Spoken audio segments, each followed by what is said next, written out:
my friend, Willie K's Spirit in the Wind. Now this one, almost in a true Andaluvian cadence. We're gonna be in the key of A minor or C major. Let's view it through the eyes of A minor. We're gonna play a minor chord.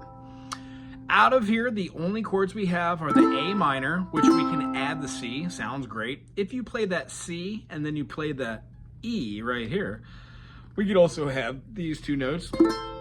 Super wonderful A minor. Now you'll know this shape because it looks like the F sharp minor, F sharp minor, G minor, G sharp minor, A minor. When we have this next chord, we have a D minor. Looks like an F, but we throw down our third finger for the C string on the second fret for the D note. And then you can also play all triades with the pinky and just this lower A note. That's just a D minor inversion. The feeling of this is going to have an E7.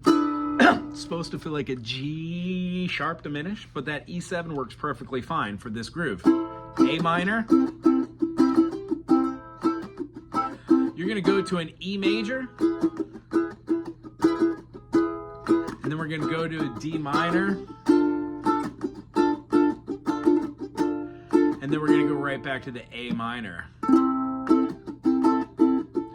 During the verses, it walks up and augments it. So we're gonna have our A, C, E. Now what happens when we have this note? We're just adding a note to it. If we were in a major, we would call this an A augmented. But since the note we're looking at is gonna be a 5 chord and we're past the 7th fret, we're gonna go 8, 9, 10, 11, 12. Since there isn't a chord that's called the 12th chord, we're going to be using our sharp note. So it's a sharp 5. We're going to be taking A and going to the E and sharpening the E to an F. Now it may look like it's an F major, but in context, we're going to be having an augmented note and then moving it through and then moving it through again. So what we're looking at is an A minor, an F major, a D7, and then when we move this up, we'd have a D7 sus.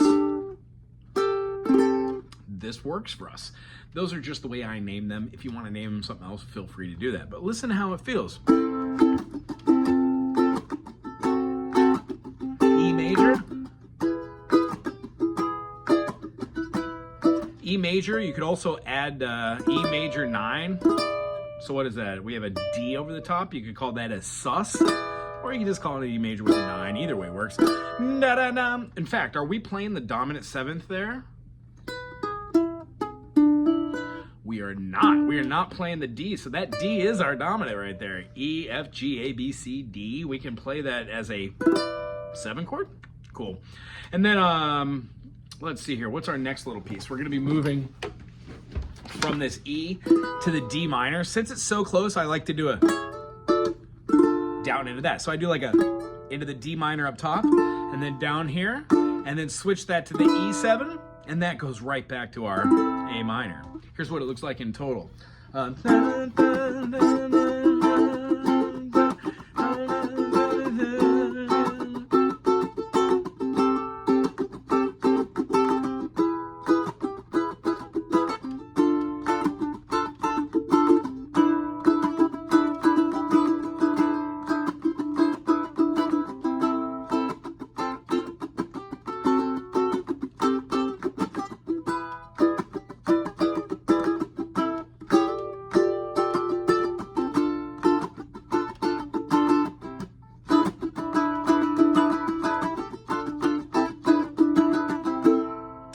Fun.